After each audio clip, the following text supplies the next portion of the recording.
Okay, so here we are again, and another Linux for creators. It's a bit more than that. Anyway, the distribution we're looking at today is Ubuntu, and basically I'm running OBS, so we just bring that down, get rid of that. Now, this is Plucky Puffin 25.04 with the GNOME desktop, which is something I find quite unpleasant, but will cope.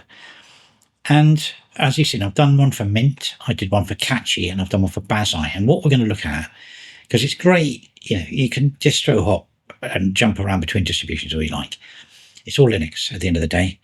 And the whole concept here is, yes, you can put Linux on your machines, but you've got to get it to work. Now, thankfully, Steam and gaming is bringing the world's eye onto Linux because it's making gaming very accessible. You don't need an operating system. I mean, basically, Windows 11 is a gigantic bot farming thing to pull your data in, and Mac is Mac, so you pay the tax for the laptops or whatever you buy. So Linux is free, and the bulk of the software that you can use on it is free. And it's a great alternative, and it's super fast because there's limited overheads and stuff like that. So Steam and gaming has really pulled the eye of the world onto Linux, which is brilliant with Bazi, Catchy. And I mean, a lot of these OSs have been used in industry for years. Anyway, it's a great operating system, and it's far superior to Mac or Windows 11. When you start to play with it, it's very freeing. I think there's some big YouTubers like PewDiePie, people like that, going install Linux, and it's true. It's the way forward. Anyway, so what I'm trying to do is, this is Ubuntu, and I'm trying to summarize right from the beginning the things you can sort of get onto. So games, content creation is a big part of what you can do on here. AI is another one. You can do your word processing rubbish, and you've been able to do that for years. And what you can basically do. So, okay, so this is Plucky Puffin 25.04. It's a Debian based thing. If you want to have a look at the history of Unix, you'll find out that there's like 4 major branches of it. There's Debian, Red Hat, there's SUSE, which is based off of Slackware. Oh, there's Arch. Oh, and there's another one. There's Gentoo, which is just really weird and became Chrome OS, apparently. Anyway, so there's 5 maybe. But yeah, it's all over the place. But you end up working with one that you like. I use Bazi because I like games, and also I can do the stuff that I want to do. But this may suit you. So let's have a look. So we've installed it. We've got all the drivers running, which is epic in its own right sometimes, but not sometimes, depending on the card you have. This is an AMD, this is an NVIDIA setup. So if you're going to use content creation tools like DaVinci Resolve, you really need an NVIDIA card. I mean, I can't get them to work for AMD. I saw some clever guys up, but the simplest route, if you don't know much about Linux, is NVIDIA. And this is a 5060 Ti, 16 gig of RAM, and you'll need that in it. So firstly, when you're desktop, you want, and there's always the tricky part, isn't it? It's like your software. So you've got your OS. I mean, your OS is nothing unless you can work in it. So what it gives you is the App Center, okay, which is this. So it's got a lot of stuff in it, and it's based on deb packages and snaps, I think. I'm not quite sure what they mean, but you've got all the main things. You've got Steam, you've got Minecraft installed, some bits and bobs. But if you want a bit of everything, you can then install Flatpaks. Flatpaks are a huge range of software, and to do that, you basically have to go into Terminal very quickly. Just there it is. And then you go to this website, have a Google for it, and it's, oh my God, it's Ubuntu. And you go through, you follow all these steps in here, okay? And then all of a sudden you get this software store, which is there. So you get this, which is another version of that. And you've got a lot of the stuff in the same places, but Flatpak's really useful. And if you go to a different distribution, you can do the same thing. You install it, you got all the tools. And I just like the way it's laid out. I mean, there's arguments for and against Flatpaks, and Arch people do their own thing and all this sort of business. But we're just beginners, okay? We're just beginners. So let's just take it easy and not get too wrapped up with the technology. So I can install my software. So as you've seen, I've installed OBS. Okay, that's great. That's going, and I'm running that, and I'm recording. Let's just double check I am recording. I am recording. So that's OBS on. And then from this, the first bit we're going to install is Steam. So down here, let me just go to the store. I've installed Steam, and let's just play a game. So let me launch Steam. There it is. I've got Dredge installed. So let's play Dredge. And I always put this, if you've watched any of my videos, I always use Dredge. because it's like, it takes me, it's 800 gig. It's a meg. It's a tiny game. And if you can't run it, you've obviously got bad installation. But no, but it's beautiful graphics. It's a great game, and it's written by like 4 developers or something like that. And good test. But what's in Steam quickly before it launches, if you go to settings, you've got the compatibility thing down here, Proton Experimental. Just leave it at default, and until you start, as you start to get used to this, you'll realise there's other tweaks you can do to Steam to get it to work and play certain games. I've got like 1,700 games, and I'm going through every single one of my games and doing a 3-minute short for in Bazai, just to prove, and posting on YouTube just to see that I can get the game working. So I've done about 40 or 50 so far. Anyway, so let's just go in, continue, and then I'm going to go, and there's my boat, and the sound effects. Beautiful looking game. There you go. Fantastic. 4 developers, amazing. So that's my Steam, obviously. It's just a quick note of that. So there you go, games sorted. Okay, so let's shut Steam down. As it's still there, it's gone. So I've put everything in the taskbar. I've moved this around. I didn't like the layout. So you fiddle around with your desktop, because you have to hit this button over here to get the software, and that's a bit irritating. So I just pinned all the things I wanted in the bottom. So the next thing I'm going to install from the software store is Alpaca. There. Now I've already installed it. And what Alpaca is a front end for an AI. So when you go to ChatGPT, you type in your bits and bobs, it scoots off to the back end. There's an engine bit that's running the GPU, running your transformer model, and fires back your response. So this is the front bit. So once we've got that installed, don't open it, just leave it. You need to install the back end, which is a thing called a Llama. So you go to this website called Download a Llama, just copy these commands in here, copy, go to your terminal window. Sorry about that. I'm apologizing for terminal all the time.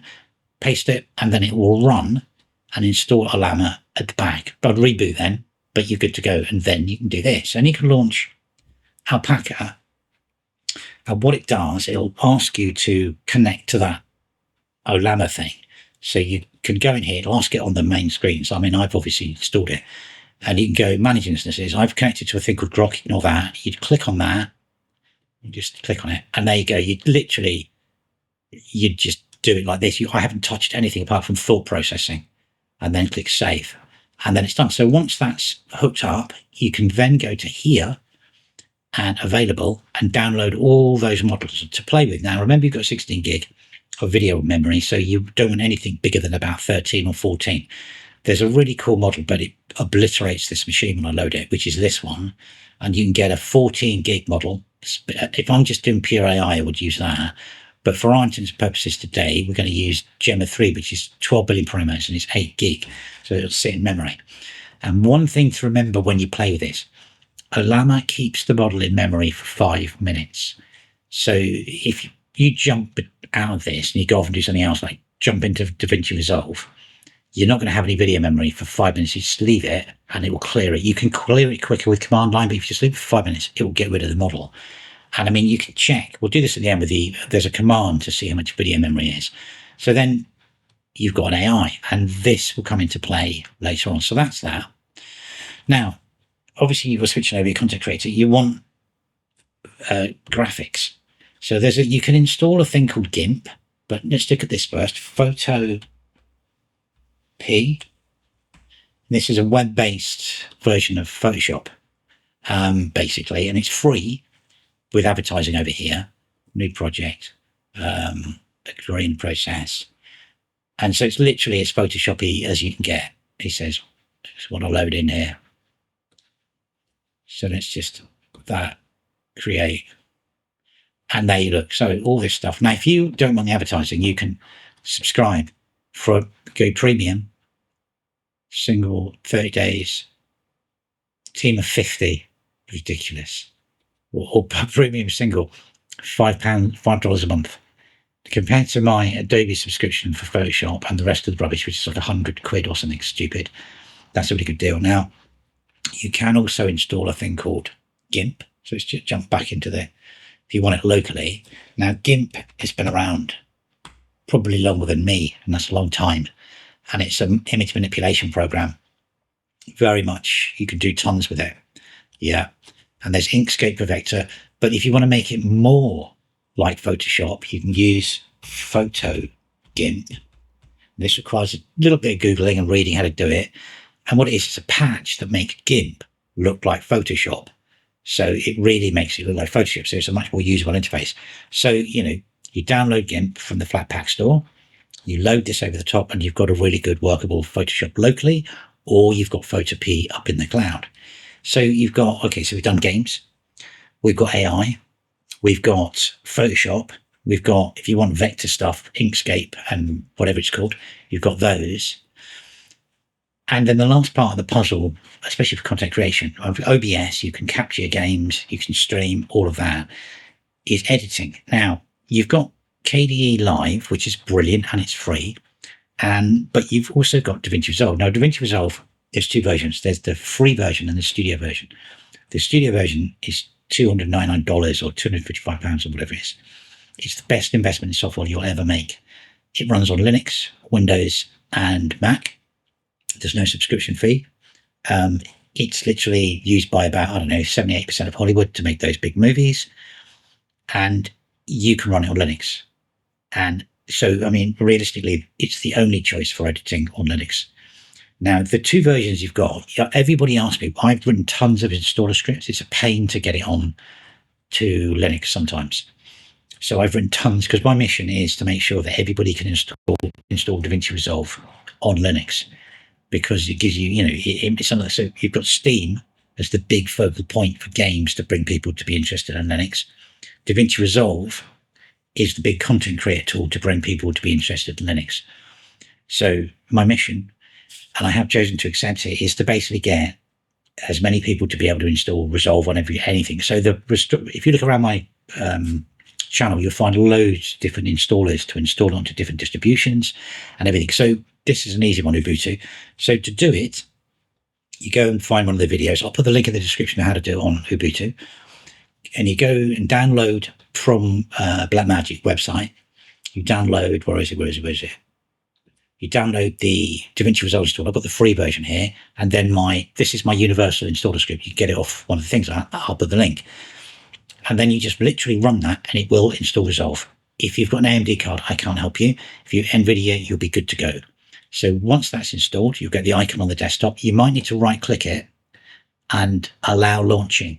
That's the only thing on this, because when you first install it, it says don't allow launching. So change that and then you're good to go. Up it comes. And you've got, this is the free version. So I thought I'd do the free version. I've got the loads of licenses because I bought the stupid cameras over the time.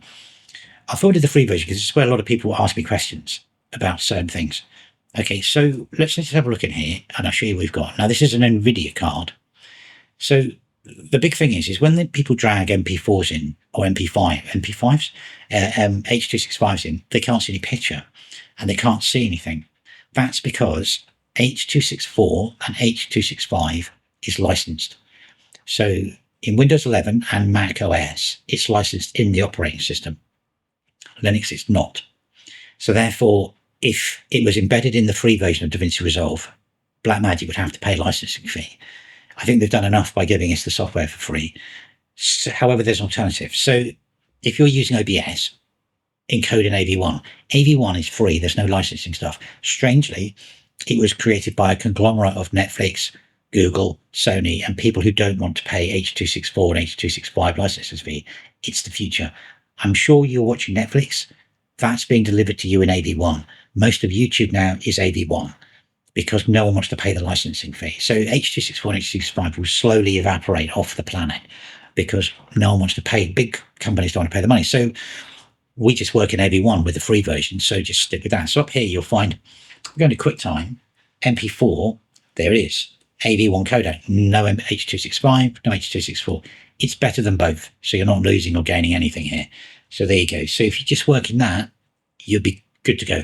One other weird thing is it doesn't cope very well. If you're doing audio, always do PCM audio, 24-bit, whatever like that, because it can't cope with certain audio. So if you stick with like 24-bit audio, PCM, you'll be fine. But I'll show you a conversion tool at the end to help you with this.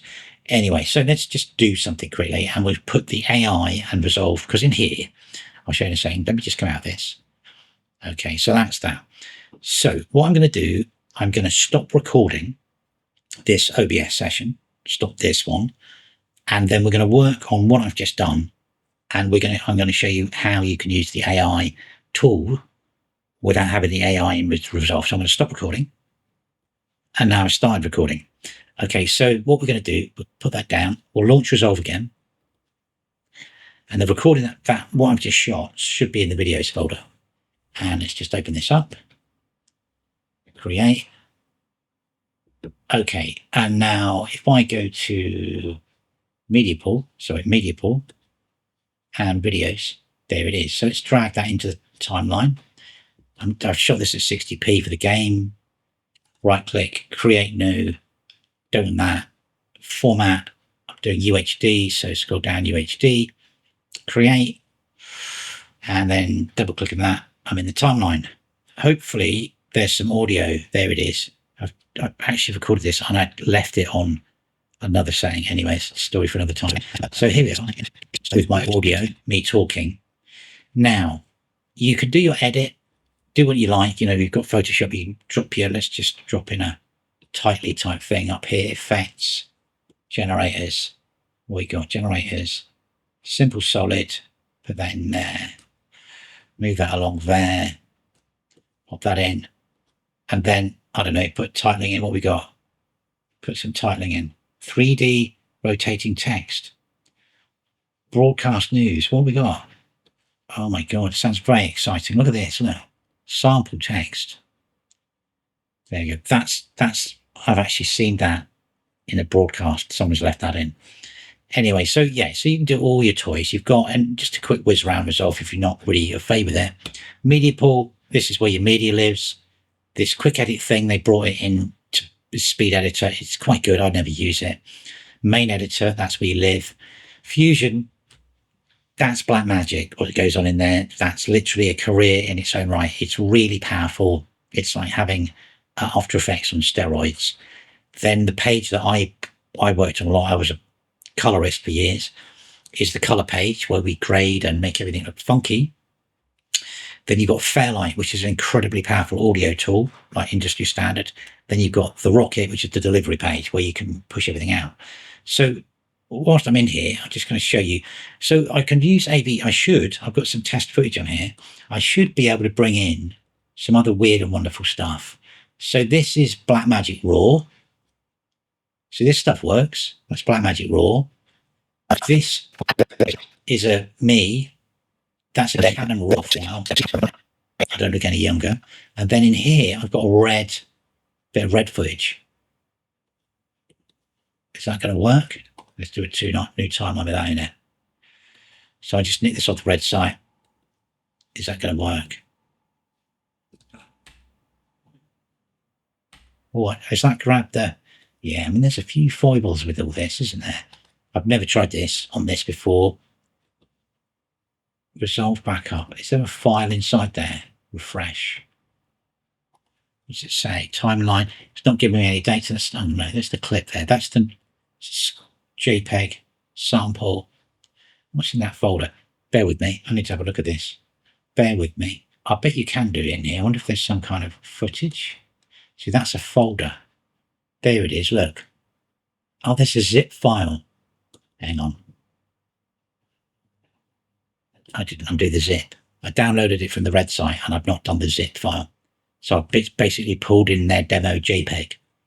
That's very smart of me. Right, so there should be an R3D file in there. Okay, let's try this. There it is. That's the guy.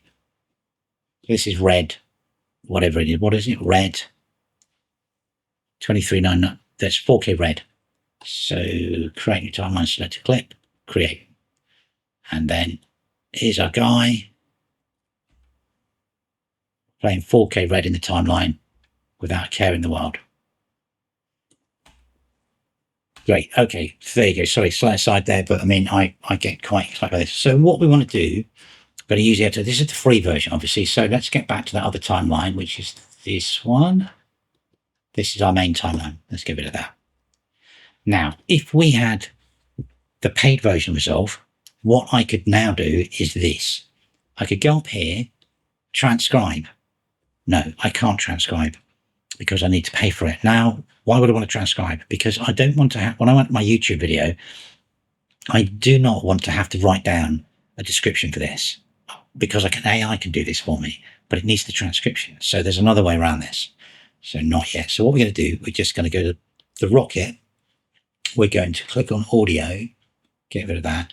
Audio, linear PCM. I'm going to pump it out as a WAV file and then just go and put it in. We're going to we'll put it in that main folder, top level. Okay. Add to render queue. And then I'm going to render it. And so what I'm going to do, I'm going to strip out the audio file as a WAV, and then I'm going to use the AI with the totally free text-to-speech model, he says, to create me a transcript. And from that transcript, I'm then going to get it to create my YouTube video description and keyword-friendly title. So hang on a minute. It's blitzing through this. I mean, I do talk, so I mean, it's going to take a while. So this is literally, it's going to save you so much time, isn't it, doing this? You don't need to sort of, what have I said? What have I written? I mean, I don't do scripts. I just sort of know the bits I'm going to talk about and then just go for that. But I can't be bothered. I'm dyslexic. So, I mean, I can't be bothered to type it. This is the future of AI. Come on, you can do it. So it's going to rumble this out. I mean, this is the thing. If I was playing with the AI before, but I loaded the model into memory, and we've probably got an out of memory error here when I went into Resolve. So just remember that 5-minute thing with a llama. Hopefully this will work. Okay, so done. So now it's rendered out my my audio as a WAV. So what I should be able to do here, bring up a llama, bring up my AI, and then say I've got Gemma 3. Hopefully this will do it. So create a transcript from this file. I probably could do it in one click, where basically, actually, let's try and do that. From this audio, create a YouTube video description. Can't spell, but this AI, it knows how to do this stuff. Description with a keyword friendly plugin. Now, I've never done this before, so this may not work. So let's have a look. I mean, I've done it. I know it transcribes, but I've never done this bit. I've never done it. I've never been really lazy. Open. Now, well, first let me do this. It'll download a tool to do this. This will be fascinating to see if this works. Just save and step. But if you paid for DaVinci Resolve, it would have done that transcription bit straight away. So I would have literally been dragging in a text file now. I'm really interested to see what this does. But I'm obviously using a desktop AI. It's totally free, apart from the electricity. And we've got into this really weird world. I think I've said this in a couple of my videos where we've got a Netflix subscription. I've got an Apple TV subscription. I've got a Hulu subscription. I've got a Disney Plus subscription. But now we've got a Claude subscription. I've got a ChatGPT subscription. So you're into this world of like continually subscribing to stuff. You don't need to. If you do this, if you've got a powerful enough graphics card, just spend the 400 quid on the 16 gig card, you can take away and not have to spend so much money on the subscriptions. The other way of doing it is using Grok. Have a look for Grok. Whilst this is doing this, I'm going to show you Grok. It's eating all my memory. Here we go, Grok. Now what Grok is, it's quite simple. You get an API key, you plumb it into the chat interface, and then you can use the big models. So you can use the big models online for not very much money at all. Oh, wait, I think it's because I'm using a lot of memory here. So how am I doing?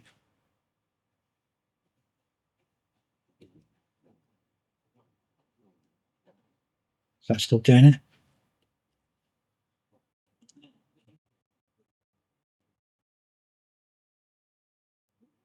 I think because I was copying in the audio, it's quite big. I probably floored it. A lot of memory, but here we go. And it's done it. Type choices. Yeah, so that's it. There you go. So it's basically gone through everything I've said, call to action. Now, I'd go back to it and just say, no, refine it, give me one, gives me the tags. I've used Gemma 3. I mean, I normally, if I wasn't recording OBS, I'd be using the ChatGPT one. That does a much better job, and it's like literally gets it, does emojis and everything. So, yeah. So basically just say, there we go. So there you go. So you've done it in one step, which is pretty cool. So there you go. That's really clever use of AI. But let's talk about an even quicker way of doing it. Hang on, wait. See, I'd use so much memory up then. And then if we go prices, hang on, wait. Let's fall to quit. What's going on with Firefox? It's going to let me down. Oh, it's crashed. Falls quit. There you go. I mean, I think I've just overloaded it slightly there. Force quit. I'm going to kill it. Quit. Doesn't like that. I was doing so well, wasn't I, with my demonstration? Let's go back to this. Okay, so let's hide that in the background. Firefox is having a funny 5 minutes. But anyway, as you can see, if you just using those tools, you can accomplish huge amounts. So obviously the takeaways are, does it resolve your editing? Use AV1. The last thing I'm going to show you is this. If I can't get, I'm going to try and get rid of this force quit. It just doesn't want to go, does it? Doesn't want to go. Anyway, whilst that's having its funny 5 minutes in the background, I'm going to use Shell Encoder. Now, what does this do? Now, this is ridiculous. It's one of these things. Force quit. That doesn't want to go, does it? That doesn't want to go. Right. All right, shutter encoder anyway. Let's just get this over here. Now this, unfortunately, I'm going to leave that there. It's just wrapped its hand in. So this, unfortunately, I cannot get to be bigger. So what you can do, you can scale down your UI to do this, but this allows you to transcode your MP4s and MP5s into AV1. So if I was going to go, let me just find that footage, videos, and there's the one that I've recorded already. If I want to change that into another format, you drag it in, and then you select your function. I hope you can see this because it's to do the scaling. There's like a hack to get this bigger, but this just does everything. Now this can literally transcode everything into everything. So I could, if that was an H.264 file, I could now switch that to AV1, and now it would basically start function. It will blitz it out into AV1. So there's got to be some hack somewhere to get this UI looking a bit better, to do fractional scaling or something. But so anything you're getting from a camera, anything you've accidentally recorded on OBS, which is incorrect, you can use this. And it's just called Shutter Encoder. You go to the website. I daren't launch Thunderbird. That's going to explode again. You know, if you go to the website for Shutter Encoder, you'll see there's 2 downloads. You can get it as a DB file or an app image. Choose whichever one works. You download the DB and double-click it installs. And you can do, it's really incredibly powerful. There's going to be, I'm going to Google and work out how to do the hack to get the UI to look correct. But there's a lot you can do in here. Anyway, I'm going to go back to OBS. Firefox has just decided to, I normally put Chrome on here for the demos.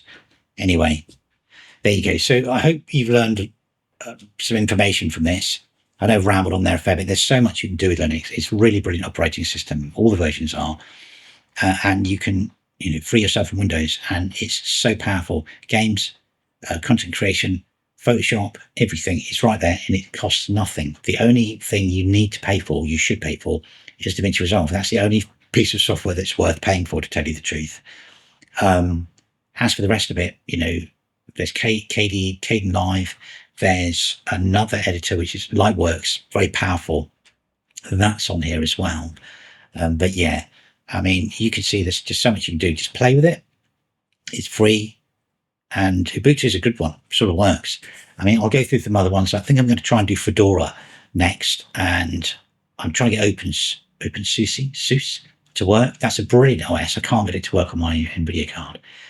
Anyway, I hope it's been useful to somebody. I'll put the links to scripts in the description. Like, subscribe, whatever. That would be really appreciated. And thank you for watching.